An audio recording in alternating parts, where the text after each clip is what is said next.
I'm going to go ahead and talk about, of course, get in today. We'll kind of course, get into the second half, of course, of World War One. I'll kind of talk about 1917 to 1918, how the war progresses. I'll also talk about the Russian Revolution because that does, affect Russia greatly for the next many decades afterwards. Because you get the communists take over, the Soviet Union forms. So we'll talk about that as well. I'll get in, of course, and talk about the Treaty of Versailles in 1919 because that treaty really, sets the stage for why you get the rise of fascism later, World War II, in Europe. So that had a lot to do with it later, occurring because of the fact that they didn't really, I guess, finish the war like they did. So if you have any comments, questions during the live stream, let me know, or you can also leave later on my channel. You can also subscribe to my channel as well. Here's the link below if you want to join me, of course, also in StreamYard.com. So yeah, I'm going to first talk about the Russian Revolution, which really takes place in 1917. The Russian Revolution, by the way, was really not one revolution. It was actually a series of two major revolutions that happened like in February, October, I guess, of 1917. They sometimes call it the March or February-March Revolution, and then they also have the October or November Revolution that also occurred as well. And what happened was the Russian Revolution would eventually cause the Russian Empire to collapse, like during World War One. It led to, Emperor Nicholas II being overthrown. Later in 1918, his whole family is killed. By that, of course, which was by the Bolsheviks or the communists in Russia killed him. And then it really caused Russia to really withdraw from the war. That's one of the main things, of course, that really kind of occurs. And so I'll kind of first get into like what they think were the causes, like the effects of, why the Russian Revolution actually occurred. And a lot of it, goes back to really before the early 20th century. It really goes back to, the 1800s and all that. I've got a list of them here, but these are kind of issues in Russia that they had that were major causes. Obviously, the poverty of the lower classes, especially the peasants. Most of Russia was peasant, class. They really didn't have any power or anything like that, which was controlled by the Romanov family and the nobility. There was a lack of reforms in the country, which they had made some reforms, I think, going back to Alexander II, but not enough, to really make a difference.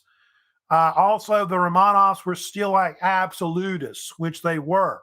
Like Nicholas II still kind of viewed himself as, ruling by divine right overall. Also, in Russia, socialism starts to become popular and it'll later lead to why, communism takes over the country eventually after the Russian Revolution occurs. And then Russia had a lot of military defeats. They lost to Japan, about this in 1904, 1905 in the Russo-Japanese War, which actually caused the so-called Russian Revolution of 1905. That led to some reforms, but didn't really fix the problems. And then World War One, when that broke out, that was another thing, of course, that happened, as well. And they think that the war really is what caused, in the end, the revolution because of the fact that they end up losing, of course. What happened in the war was that the Central Powers in Germany, over time, like I told you before, eventually overrun Eastern Europe, like Eastern Front and all that. By 1917, they had pushed into Poland. And then by the time, I think the Brest-Litovsk Treaty, which ended the conflict with Russia and the Central Powers in 1918, they actually pushed all the way into the Ukraine. So it was that particular pretty bad for the Russians. The Russians suffered high casualties at the beginning of the war. About 5 million were killed or wounded in World War One. You see another 3 million were actually captured by the Central Powers during the war. So 8 to 9 million casualties that the Russians suffered in the war. And so you can understand why, the actual revolution would occur, of course, later. I'll kind of get into it. Of course, we'll talk more about some of those figures you see there. Lenin. We'll talk about more about Nicholas II. And then, of course, we'll talk about Rasputin. Of course, you may have heard of him, who was kind of there before the revolution Here, of course, is an image showing the Emperor Nicholas II and his family. There he's with his daughters and his one son, Alexia, who was I think, the heir to the throne. His wife, you see back there, is Empress Alexandra. She was kind of unpopular because she was actually German. You know about this, but she was actually a granddaughter of Queen Victoria. So is Nicholas II. It's related, of course, to Queen Victoria as well. What happened? The war did not go well. You can see here. You can see, really from 19, really up to 1917, 1918. Like I said, you can see all this territory that the Central Powers actually occupied in the war. I think there was a deal in 1916 where Romania came into the war to support Russia, but because of Bulgaria deciding to declare war on Romania, they weren't really much help. So Russia really didn't have much aid on the Eastern Front. Remember, they were blockaded by the Ottoman Empire in the Black Sea. And so that made it very difficult for supplies to come in to aid the Russian military, of course, in the war. Things got so bad, if you know about this, that in September of 1915, Nicholas II actually took control of the Russian army, believe it or not. And he left his wife, Empress Alexandra, in control of the government in Petrograd, which is what the Russians called St. Petersburg during the war. And if you know about what happened, she became very close to this man named Grigory Rasputin. Rasputin was this Russian religious mystic who I think some people called him the bad monk, who was not really an official priest within like the Russian Orthodox Church, but originally from Siberia. Rasputin evidently had met the Tsar and his wife in 1905, and he became very close to them, became like a very influential advisor. And there's a belief that supposedly Rasputin had cured their son's hemophilia that he had. Alexei, I think the Tsarevich, who suffered from, I think they call it hemophilia, which is like when you free bleed if you get a cut or something like that. And it was considered a miracle. And so Rasputin was real close to them. The only thing about Rasputin was eventually people kind of turned against him because they thought he had too much power, very close to Empress Alexandra. And so apparently a bunch of nobility, including one man named Prince Felix Yusupov, decided to have Rasputin murdered. This occurred in December of 1916. I'll get to Kerensky later, but Rasputin was eventually murdered in a botched plan where I think they invited him to some kind of banquet to eat with them, and they poisoned his food, like I think some cakes, and also poisoned his wine. And apparently, when the cyanide didn't work to kill him, because Rasputin's a huge man, I think as they say he was 6'4", they decided to shoot him. They shot him in the chest, and apparently they went back later to check on him. He was still alive. So they dragged him to this Russian river nearby called the Nevka, I think it's called, Grand Nevka. And they shot him in the head or something like that and threw him in the water. But some people think he didn't die right afterwards because they found water in his lungs. So they think maybe he drowned instead, instead of dying, of course, from gunshot wounds. So that's kind of what happened with that.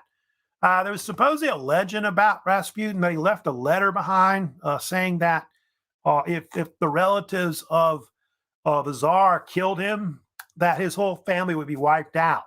And so it was kind of prophetic what happened with that issue with that. Now, so that's basically what's kind of going on at that point. And then what happens next, they have a deal where the Tsar, his government is eventually overthrown. They have the so-called, if you study about the revolution that occurs, there was the so-called February Revolution that took place which actually happened in March of 1917. And in Petrograd, which is St. Petersburg, the people mutinied in the capital. The military refused to back Nicholas, and so Nicholas was forced to actually abdicate the throne. That's what happened, and so that ended the whole Romanov dynasty, which had been in power for like around 300 years. And they call it the February Revolution, but sometimes you'll hear the term March Revolution being used because of the fact that the Russians were still using the Julian calendar, and then in Europe they were using the Gregorian calendar. So actually, in Russia it was February, but in I think in Europe it was early March when it actually happened. They then put in this provisional government, which they call the Russian Provisional Government, which was run by the State Duma, which is like one of their main assemblies that they had in Russia, which was set up going back to the 1905 Russian Revolution. And you can see here, kind of blow this up here, but eventually by, they say by the summer, I think it is, of 1917, Alexander Kerensky eventually becomes one of its main leaders. That'll eventually lead it. I think at one point he was the Minister of Justice and War, and then became eventually the Prime Minister before Bolsheviks seized power and all that. And so he's kind of important. I think they call it a minister president is the actual official name. He was actually called, but he was only in power for like probably just a few months before he gets overthrown, of course, in the October Revolution. Now, of course, they have this other thing that happens while all this is kind of going on with the basically the monarchy going out, and they put in this provisional government. The other thing that happens is what occurs is that Lenin comes in. Vladimir Lenin is eventually going to come into Russia and take over the state under the Bolsheviks. And who was Lenin? Lenin was a Bolshevik or communist, I guess they call him later. He was like part of these far left Marxists they called Bolshevik, which meant, you want to know, in Russian, it means majority, because they were kind of considered the majority socialist group that was in Russia. But he'd been in exile for like 10 years. And so he's going to come back in. They are part of the Social Democratic Party, which was kind of radical. And part of how he was able to get into the country was that the Germans actually sent him back to Russia in April of 1917, like in a rail car, hoping to create disorder in the country. And so that's basically, how he was able to get there. And Lenin became very popular because he ran on this slogan, if you know about it, which is peace, land, and bread, which kind of became like the motto of the October Revolution initially in its beginnings. And so he becomes like real popular, and people kind of idolize him as part of, helping to eventually create the communist or socialist revolution that'll be, of course, in Russia, of course, later that they have. And that's going to eventually lead into what they call the October Revolution. People kind of get tired of Kerensky's government that's in power, because one thing about Kerensky wanted to continue the war with the Germans in World War One, and a lot of the communists or socialists wanted to get out. They didn't want to fight. They thought it was a capitalist war, that kind of thing. And so it culminated with basically Bolsheviks seizing control of the Winter Palace, which is where Kerensky's government seat was, and Kerensky was forced to flee the country, is what happened. Really, they say in October, but in the Gregorian calendar, happens on November 6th or 7th, I think is the official date of when it really happened. So you see the term October Revolution or November Revolution kind of being used either way, or Red October, I think, is another nickname that they also called it as well. What's funny about the whole storming of the Winter Palace was apparently when they stormed it, they forgot to film it, like all the the Bolsheviks seizing control of it and all that. So later on, they went back and they redid it. They kind of filmed it, reenacted, if you know the story about that. So anyway, Here's kind of a timeline, by the way, showing the Russian Revolution. So you can see the Bolsheviks start taking over the government by the end of 1917. Germans keep fighting anyway, of course, against Russia, which they will to about February, March of 1918, when eventually Russia and Germany will sign a peace agreement called the Brest-Litovsk Treaty that they have. Then they have the Russian Civil War break out. I'll talk about that. There is a deal where Lenin tries to bring in some capitalist ideas, the new economic policy to allow the peasants to sell some of their grain for money because it was, I guess, the economy was so bad during the war. But later they'll go more to like socialist policies and collectivization. Mentioned by Stalin will seize power in the 1920s. But of course, one of the big things that happened after the Bolsheviks seized power was the Russian Civil War broke out around 1918. So you get this struggle where, you got some people that want the Bolsheviks in there and then those that are against them because, they're communist. So it kind of becomes this struggle between those that are communist versus non-communist. And if you know about it, you get these different sides that have different nicknames. You got the Red Russians versus the White Russians during the war. And the Red Russians were those that were basically communist, Bolshevik, that wanted a socialist state. And then the White Russians were those that were non-communist. They also wanted to put Romanovs back in or the monarchy back in. And so basically they're kind of strictly, pretty much against the communists. Of course, one of the things that they're famous for during the whole, Russian Civil War, which, by the way, was pretty bloody. The Russian Civil War, I think, ended up killing like somewhere between 1 to 2 million people during the conflict. But they would eventually kill the Tsar and his family in July of 1918. They were kind of concerned that the White Russians would recapture them, I guess, and put them back on the throne.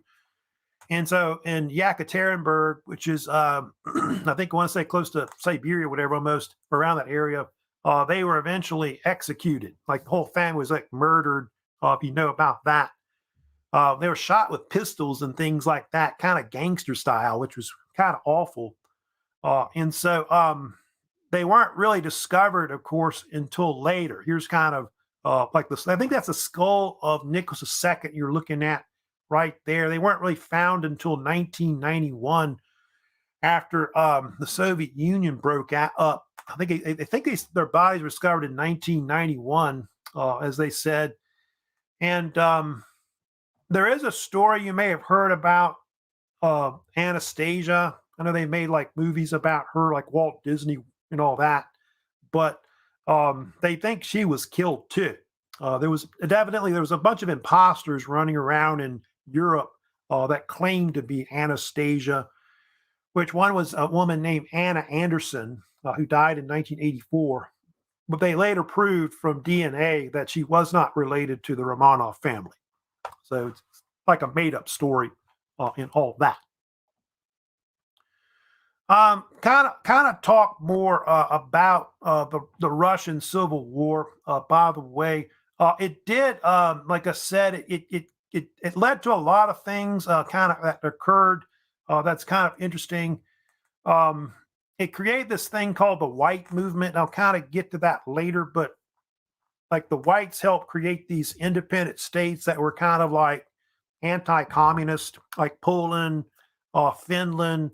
The Ukraine, for a while, was actually created as a separate state where the Soviets kind of took it over. And then a lot of the Baltic states were also created after World War I, like Estonia, Latvia, and also Lithuania as well.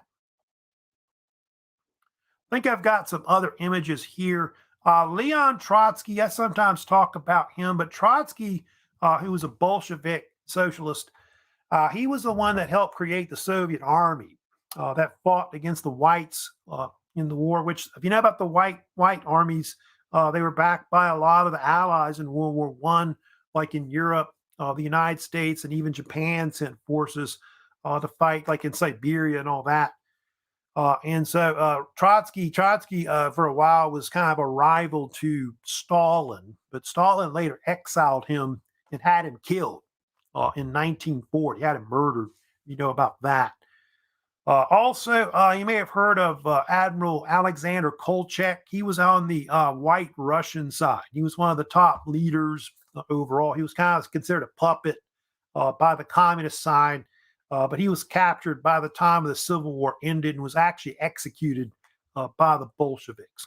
So, in the end, what happened with, if you know about with the Civil War, was that the White armies lost, and you end up with this new state being created afterwards, which is the Soviet Union, or also called the USSR or CCCP, the Union of Soviet Social Republics. And you can see it's going to be this collection of states, socialist states, which really last until 1991. 1922, 1991 is about a 7-year period almost that they're there. And you can see all the areas that at one point that the Soviet Union controls, like parts of Eastern Europe, all the way to the Ukraine, Belarus, the Baltic areas, Georgia, Kazakhstan, Uzbekistan, Turkmenistan, all the way to basically Eastern Asia, like into Siberia to the Pacific Ocean. So massive state, of course,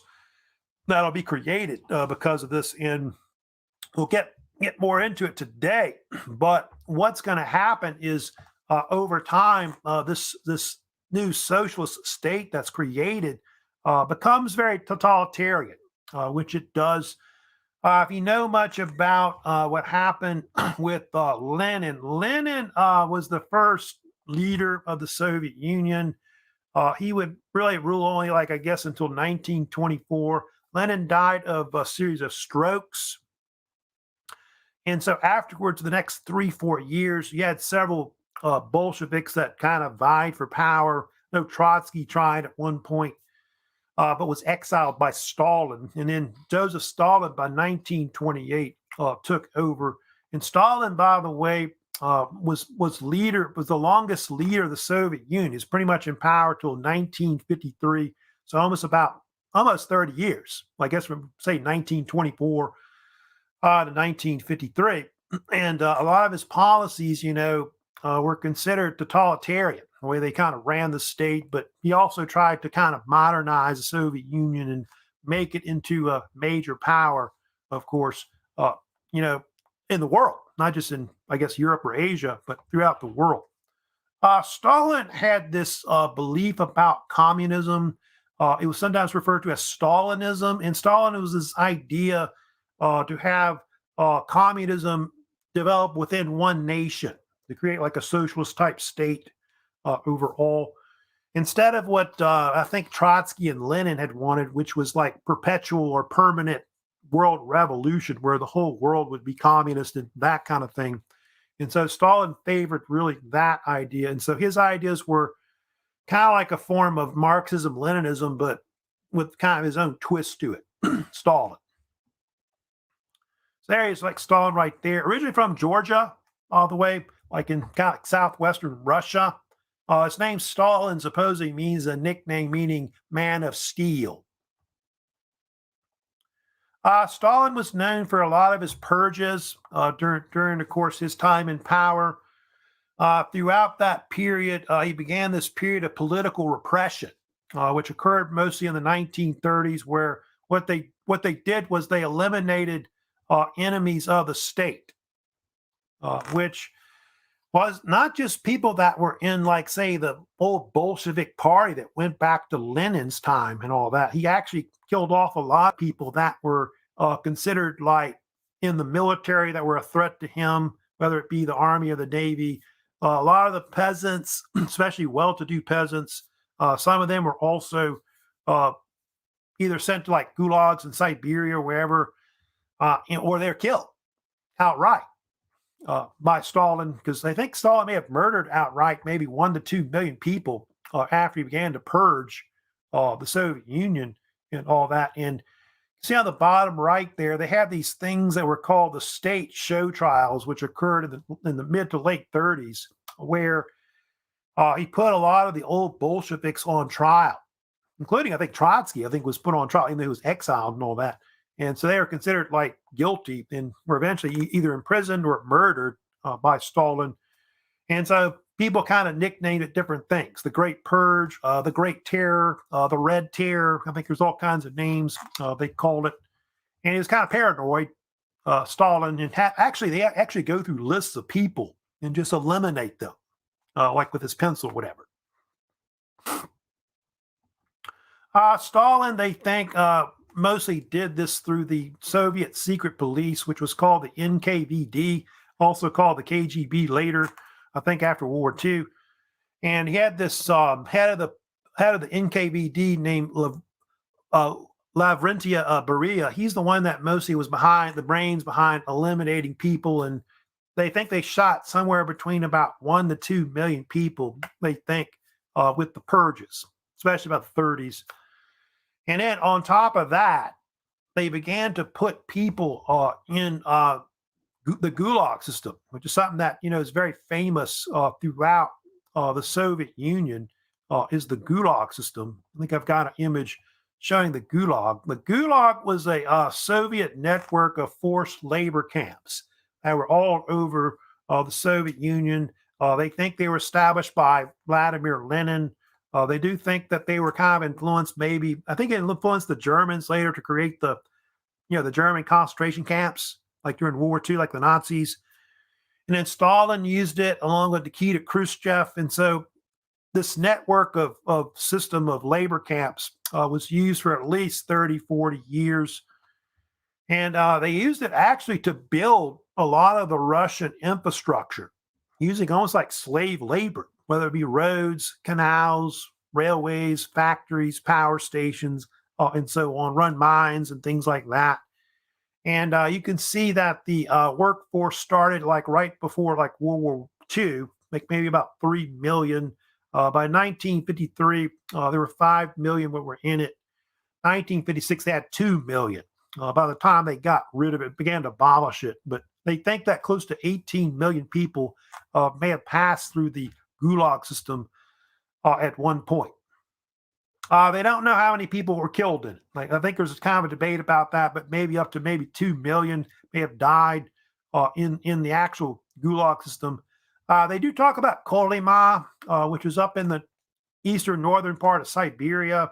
That was considered one of the harshest of the different Gulag camps that were there, which they mostly used that area for mining minerals like gold, silver, and other coal and other things that were kind of important for the Soviet economy.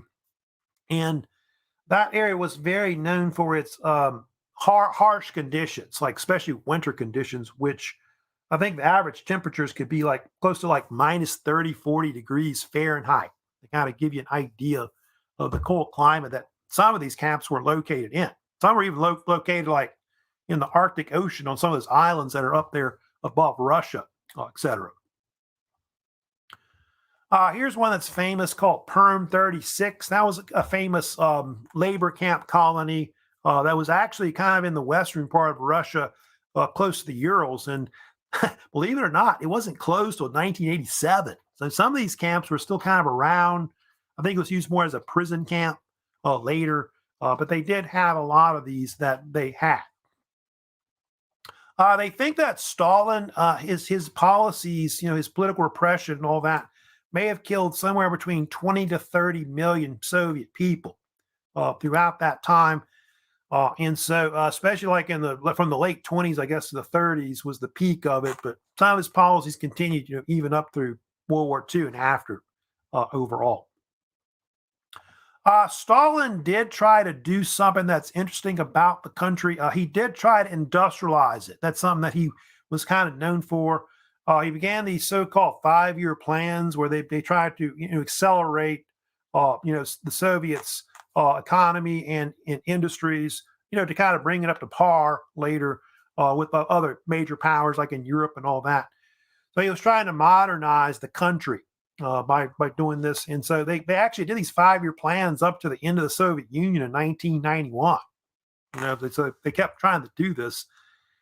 And what happened was the Soviets decided that the best way to do this, if you look at, I'll kind of talk about Solzhenitsyn later, but kind of look at this. But one of the things that the Soviets did starting in the late 20s, they began to collectivize everything, like all of, the Soviets, like farming and so on.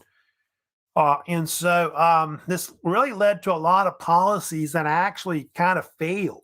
A lot of the peasants didn't really want to have anything to do with it because they really preferred like capitalism, maybe type farming.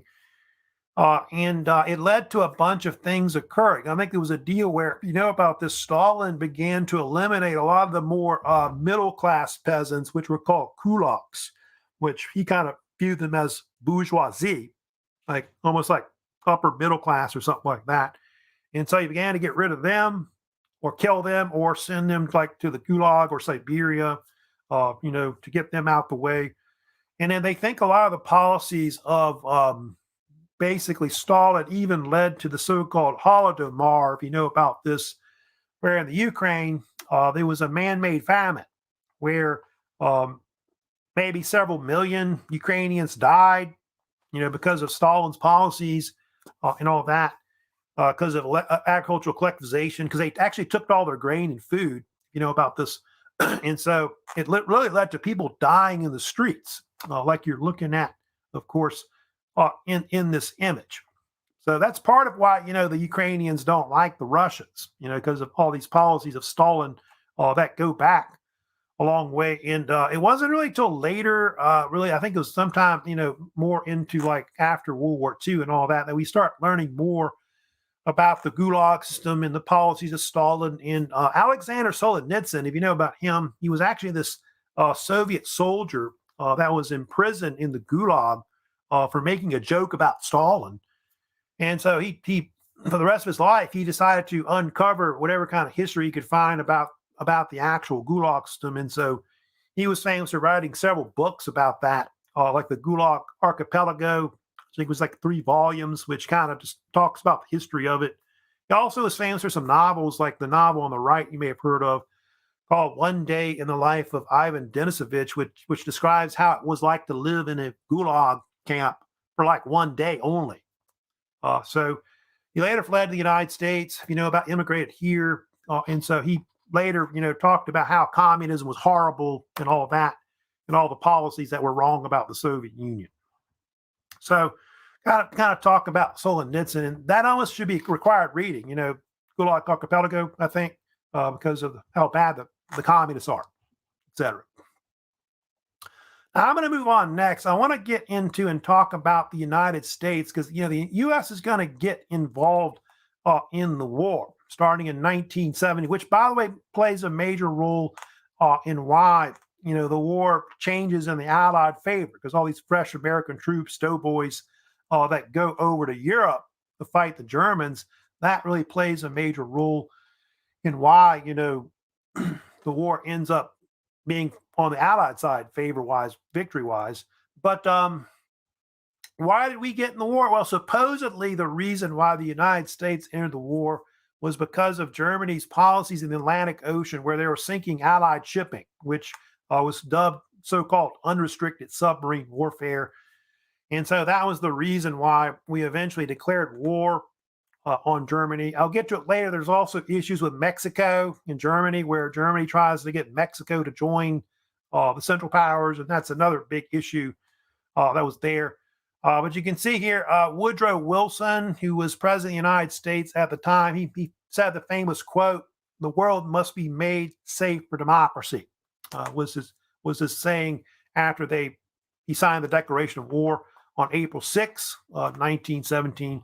But I'll get into it. We'll talk about some of the causes of why World War I broke out. One of the big things they talk about that really they think helped to get later the United States more involved in support for the Allies was the sinking of the Lusitania. RMS Lusitania, which, by the way, sunk on May 7th, 1915 in the Irish Sea as it was sailing from New York City to England, Liverpool, England. And the Lusitania, by the way, was a British passenger cruise liner that a lot of people thought could not be sunk, kind of like the Titanic, I guess. So you can see an image of it. It does kind of look kind of like similar to the Titanic, kind of like those four stacks there, like the Titanic has, and all of that. And they were, by the way, warned. Like those that, by the way, got on the ship in New York Harbor, I guess New York City, were warned that they were, sailing into a war zone. And anyway, a German U-boat sunk it in the Irish Sea. And you can see around 1,200 people were killed when the ship went down. And they think about 100 and I think it might be a little more than that. There's different numbers on that. It might have been 139 Americans. That basically was 130 something Americans basically got killed. And so this outraged a lot of Americans. We were kind of very angry about what had happened with the Lusitania. Here's kind of a newspaper about, of course, the sinking of the Lusitania. And so, yeah, we were outraged about it. And so they think the sinking Lusitania was a major cause of why the United States would later enter the war, but we really don't enter the war until 1917. But we do start building like weapons and other things for like the war effort to back the Allies. And so the Americans start supporting the Western powers and all that over Germany. It's one of the things that, of course, happens. One of the things that the Russians did afterwards, because they were kind of concerned that the Americans would come in, was that they issued this thing called the Sussex Pledge, or I think some would call it the Sussex Agreement, I think was also made, which was named after another ship called the Sussex that was sunk right afterwards. And what they agreed to was that they would promise to warn non-combatant ships before they would sink them, like U-boats, submarines. And so they did this to, I guess, prevent Americans from being killed in the war. And so it was kind of done to placate the United States and prevent their entry. But later, they'll kind of go back on that, if you know about that, by, I think, January of 1917. And they'll actually decide to go back to unrestricted submarine warfare because it was strangling a lot of Allied shipping and all that for the economies in Western Europe. Now, the thing that really, and here's, by the way, an image showing the Lusitania going down. Part of why so many people got killed was because after the U-20, I think, which was the submarine that sank it, shot one torpedo at it. It sank. I think it flipped on its side, and it went down in, like they say, 18 minutes. And so very few people were able to get off. And so that's why Lusitania was such a disaster, why so many people were killed. And I think they were only able to get so many lifeboats off because it was kind of tilting to one side and all that. But that's kind of an image of when it went down and all that. But they think there may have been weapons on board. There were probably armaments for, they think, the Western powers. Now, the thing that really got also the United States involved in the war was the Zimmerman telegram or Zimmerman note that came to the media's attention by March of 1917. This was an incident where what happened was, we go to this right here, there was this German foreign secretary named Arthur Zimmerman. And what he did was he began to contact German ambassadors to Mexico. In fact, one man he tried to contact was, if you want to know his name, was Heinrich von Eckhart. He was the German ambassador to Mexico. And what they were doing, they were trying to court Mexico to try to join the Central Powers. So basically, the ambassadors that were in Mexico were supposed to talk to the Mexicans, try to get them to join. This angered the Americans because one of the things that showed up in the Zimmerman telegram that was released by the British was that they were promising Mexico to help them get back territory that the United States had taken from them, which I think was going back to the Mexican-American War in the 19th century. But they promised to give them like New Mexico, Texas, Arizona, back to Mexico and all that if they would join the Central Powers. I think here's the actual telegram, which they think is dated February 17th of 1917. They're promising to, to get back those territories. And also another thing that was controversial too about it was they promised that they were trying to get Japan to court them to join Central Powers against also the United States as well. The Zoom Rebellion was kind of controversial because at the time, what was going on, if you know, they had this Mexican Revolution that had broken out in Mexico, like back in 1910, and they had this famous general and bandit named Pancho Villa. He actually attacked New Mexico, and so the United States was kind of almost at war with Mexico, like an undeclared war. And so that's why the Germans tried to court them and all that, the reason behind it, etc. So that's pretty much the reason, like the last straw besides the whole unrestricted submarine warfare. But eventually, like I said, the U.S. Congress decides to draw up a declaration of war against Germany, which, of course, occurs on April 6, 1917. And then Woodrow Wilson, like I told you, then signed the war declaration. And we were now, of course, officially in World War I. So yeah, here, of course, I'll get into next. I'll also talk about what happened afterwards. Of course, you know, the fact that, you know, even though, you know, we were now in the war itself, we didn't really have much of an army. If you know about the American Army in 1917, when we got in the war. And so what happened was the U.S. Congress passed this act called the Selective Service Act, which began to draft men to fight in World War I in France against Germany. And so you can see all the men that they drafted at one point. They've actually forced 24 million men to actually register for the draft by the end of the war in 1918. And you can see the initial draft was 21 to 30 in 1917. They actually lifted it later. If you know about this in 1918, I think it went from 18 to 45 by the end of the war because they needed more men. And so today, if you know about selective service, you now have to register for that if you're you know, a male that turns 18, in case there's a big war, of course, that breaks out. Over 2 million men, you can see, were drafted and served in the war. I think close to maybe, I want to say 1 million or so went over to France. But yeah, the amount of men that got killed in the war, like on the American side, was somewhere between 120 to 130,000 died in the war. And most people that were drafted into the war were from the lower classes. So college educated, like men or whatever, they didn't really serve much in the war. You don't really see that more until maybe Vietnam, where college educated men are being forced to, you know, fight the war. And primarily it was like mostly working class that were in the war.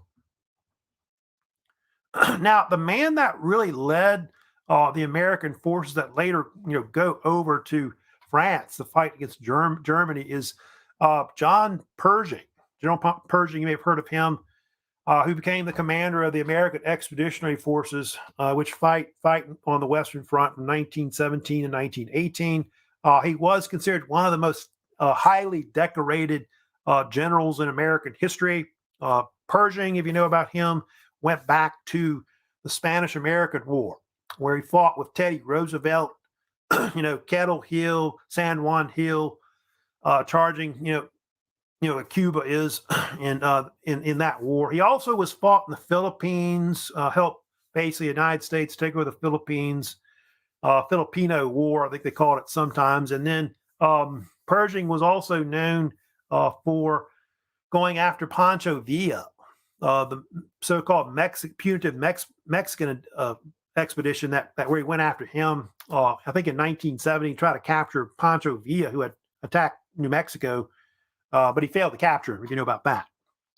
He was called Blackjack, which actually was a kind of a derogatory nickname because he at one point led black troops or Buffalo Soldiers in his early career. And so that's why they called him that. Not because of blackjack like the card game. So yeah, he's important, Pershing, but a lot of the Americans don't really get over to France really until 1918. So we do have some deals where they mobilized even National Guardsmen to go fight, of course, in World War I, like they've done a lot of wars, you know, before, like in Iraq and so on. And so Douglas MacArthur, who was a colonel at the time, he put together a bunch of these National Guardsmen to go over and fight in France. They were really some of the first to really get over there because they already had some military training, and it was called the 42nd Division. But because of the fact that they were from all these different states that they were from throughout the United States, they were called the Rainbow Division, and they had this rainbow patch that was on their shoulder. MacArthur had a nickname. He was called Dugout Doug, but he'll become, a famous general that'll fight in World War II in the Pacific. Now, I did want to talk about next, of course, about the 14 points. That's also another major issue that really comes near the end of the war in 1918.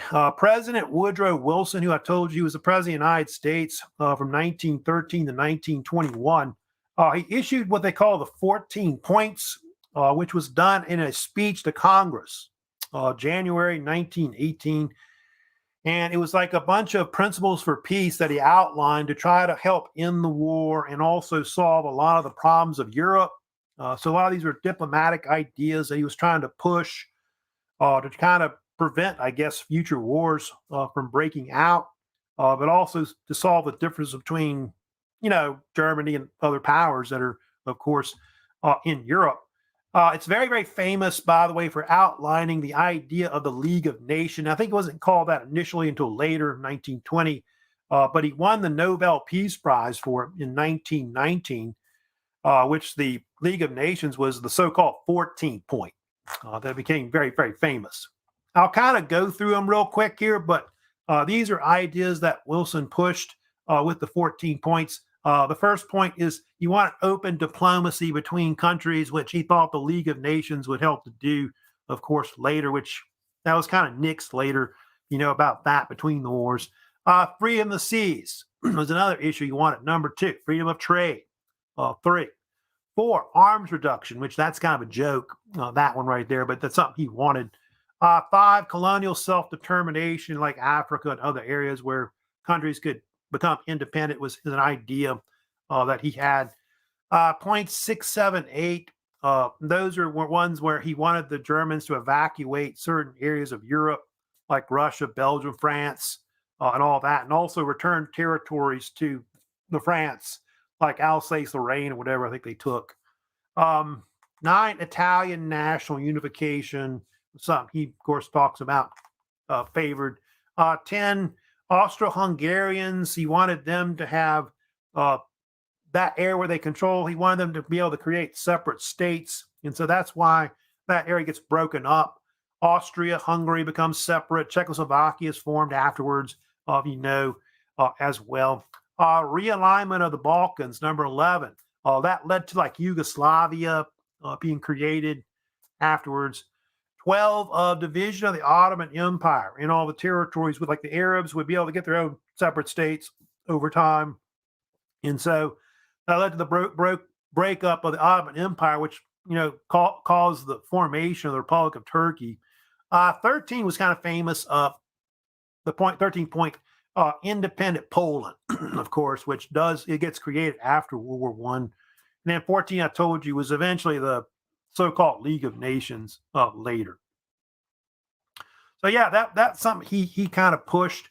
Although some of his ideas were controversial, some of the politicians in Europe thought that Wilson's ideas were too idealistic. In fact, the Prime Minister of France actually made fun of the 14 points and said something like, only Almighty God had 10, which he's talking about the 10 Commandments. And so Wilson later tried to go to Europe to push these ideas, which were kind of popular. But a lot of his ideas some of them get rejected, if you know about that.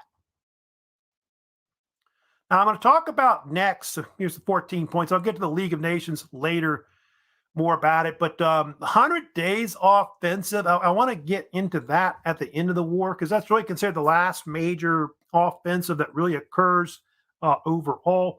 Russia, at that point in 1918, dropped out of the war. They made this separate treaty with Germany that was called the Brest-Litovsk, which was signed in Poland in March 3rd, 1918.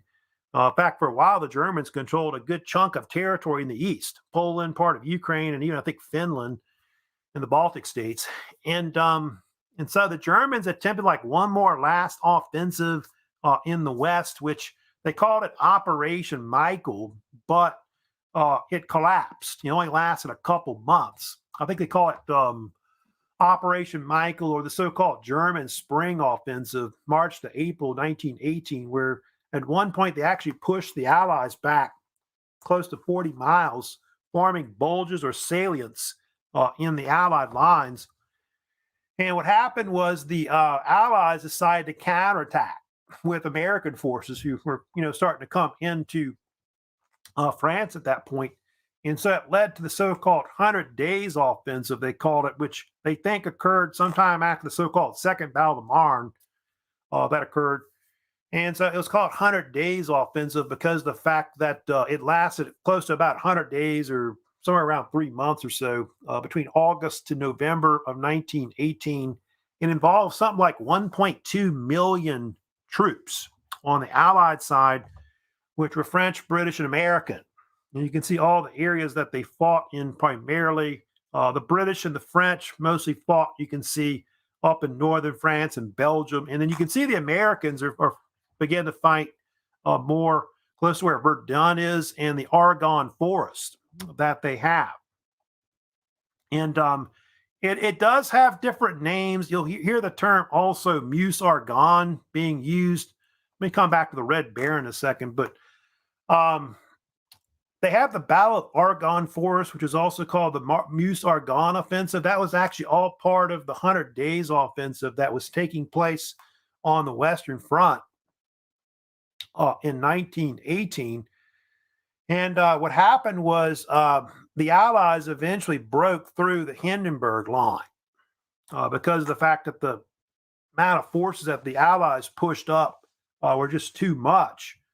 And the Americans became famous for fighting in the Argonne Forest. It's called Meuse-Argonne they have, which is in northeastern part of France. And they consider that to be one of our bloodiest battles that we fought in really American history. I think close to 26,000 men were killed in the Argonne battle. I think the only thing maybe that might be close to it might be the Normandy campaign in World War II in 1944 in northern France against Nazi Germany. Both those are pretty bloody conflicts. But I guess if you consider, Meuse-Argonne to be a battle, it is definitely one of the bloodiest I know in American history.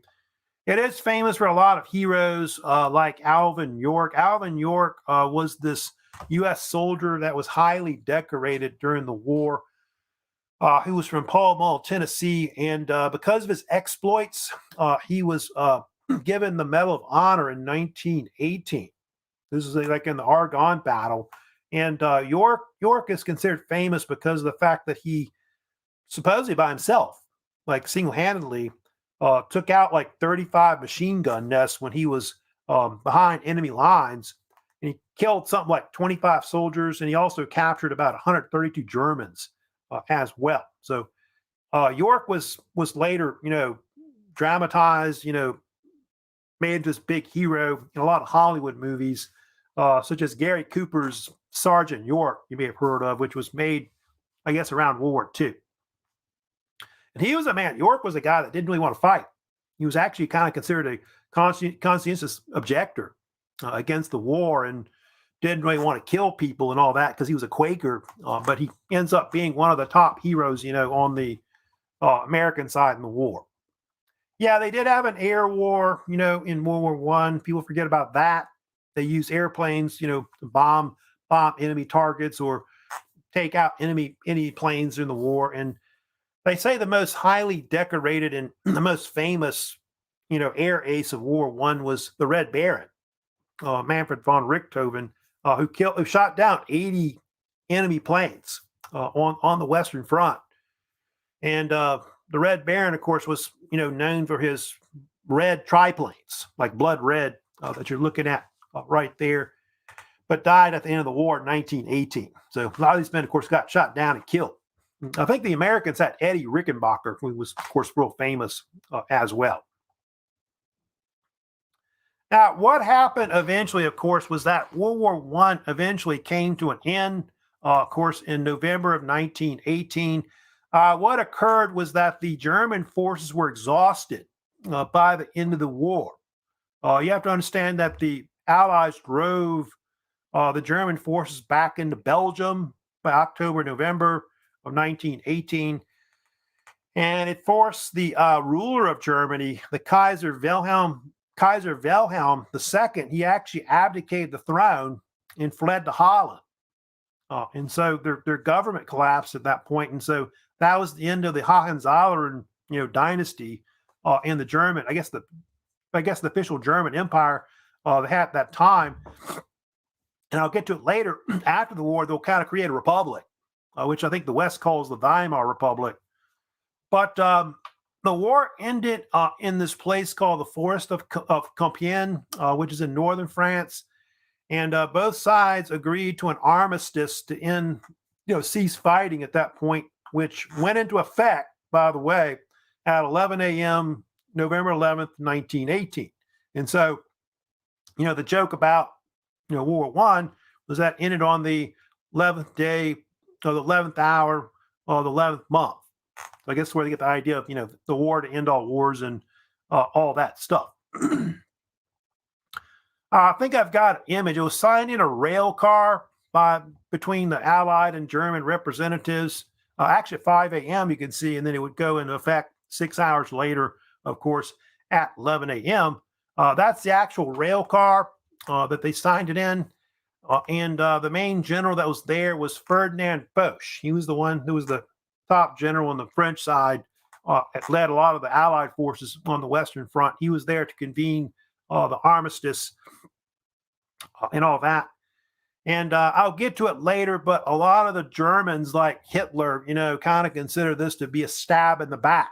The German people were stabbed in the back and all that by Bolsheviks and Jews and that kind of thing. And so it's going to later lead to why Hitler and the Nazis come to power, because they felt like they got shafted at the end of the war. They maybe could have won, maybe, I don't know, probably not. But and then the Treaty of Versailles, on top of that, was made even worse for that. By the way, November 11th in Europe is often called Armistice Day. You know about that? So it's still celebrated pretty much every year. And then in the United States, it's now Veterans Day. It became a federal holiday that originally it honored just World War One veterans, but now it honors all veterans, of course, today as well.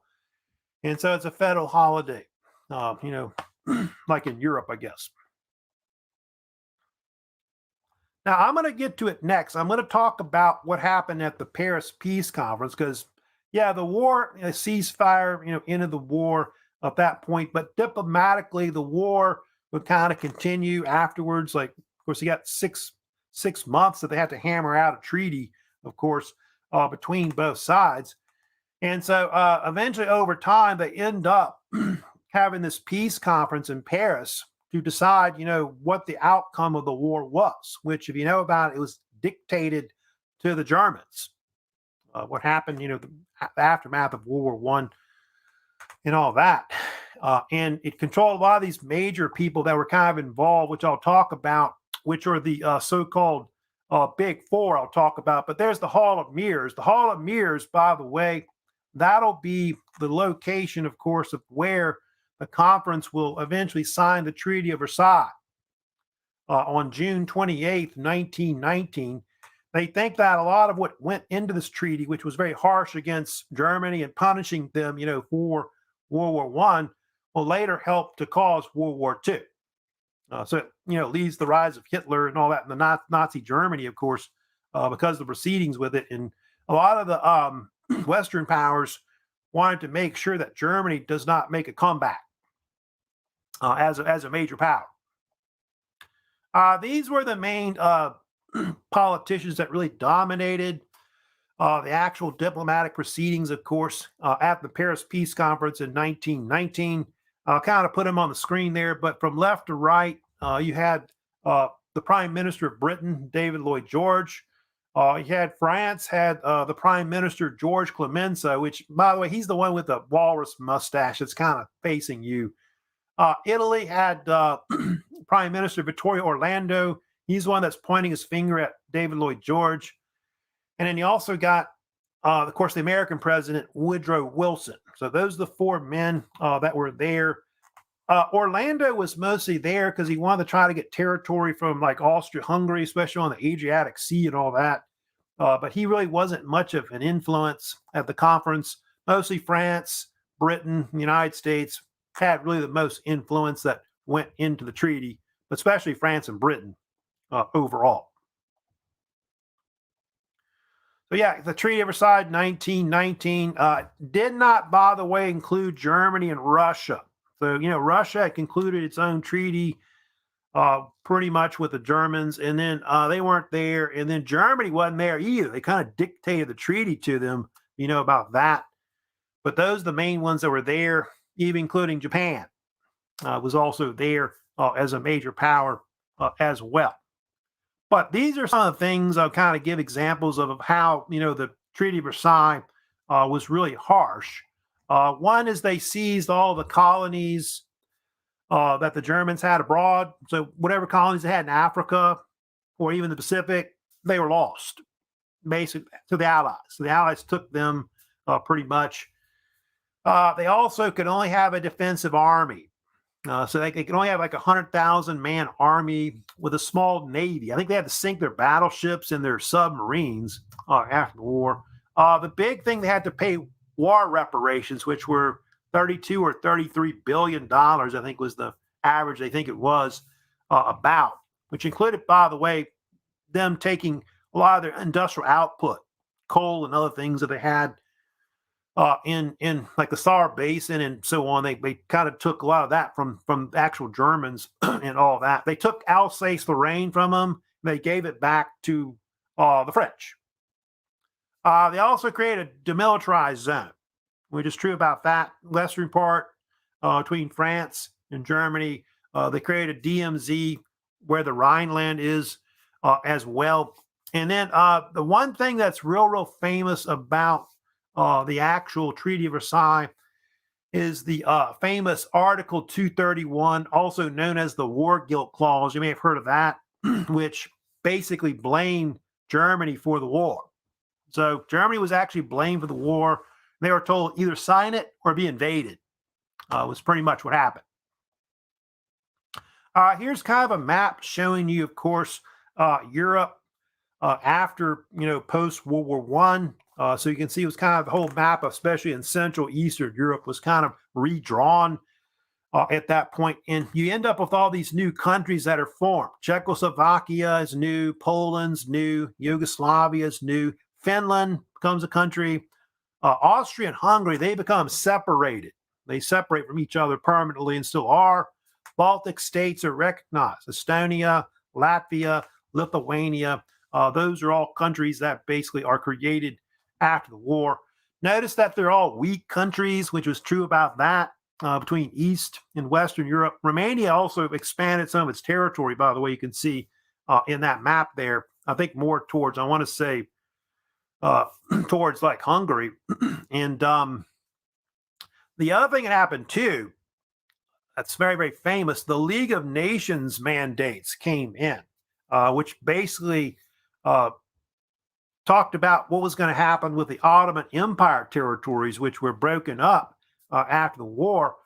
And so France, I think, and Britain were brought in to predominantly govern those territories that had, basically broken away afterwards. And so in what is Lebanon, Syria, mostly the French were there. The British were like in Israel, Jordan, Iraq. And a lot of these areas will later break up and become, Arab states, but not really till after World War II. Territories in Africa were given over to like certain countries. And I think the United States even took some islands from the Germans as well. But yeah, the League of Nations, it was created too. That's another thing, kind of was a post, World War I thing that happened as well, the so-called 14-point. But the only thing about the League of Nations was that the United States refused to back it. If you know about the fact, we refused to even sign the Treaty of Versailles. And when Woodrow Wilson came back to the United States, Republicans in Congress refused to back it because they didn't want to get involved in Europe's problems. They thought they might get sucked into another world war. And so we didn't really, I think, sign the Treaty of Versailles and back the League of Nations till later. It was too late, because of the rise of Hitler and all that. Here's kind of an image showing the World War I dead. So yeah, a lot of people died, of course, in World War I. There's kind of a debate about how many actual soldiers, died in World War I. But I think 10 million is like an average, like 9 to 11 million usually is what it is, the amount of soldiers that died. But don't forget that if you add civilian casualties, it might be as high as 15 million or even as high as 20 million. They're not really sure exactly with that. Like I say in Russia versus say, Western Europe and all that, that happened. But it's not as bloody as World War II, which World War II, they end up with like 40 to 60 million killed in that war, to give you an idea. So World War II was more than double the amount of casualties, of course. Here's kind of a graph showing you, but you can see the countries that had the most casualties, like Russia, Germany. Look at that, almost close to 2 million each. You see there, France had a lot of deaths in World War I, like 1.3 million. Austria, 1.2 million, to give you an idea. Great Britain, 900-something thousand killed in the war. Italy, 650,000. Romania, 335,000 killed in the war. Turkey, 325,000. You can see America had about 126,000 killed overall. 1 in 8 young men died in France in the war, to kind of give you an idea. 62% of all European men fought at some point in the war. Total wounded may have been as high as 30 million. That's quite a lot. And you can see the amount of money that was spent on the war, which was like $180 billion by all the powers combined. So definitely a total, world war at this point, like World War II is later.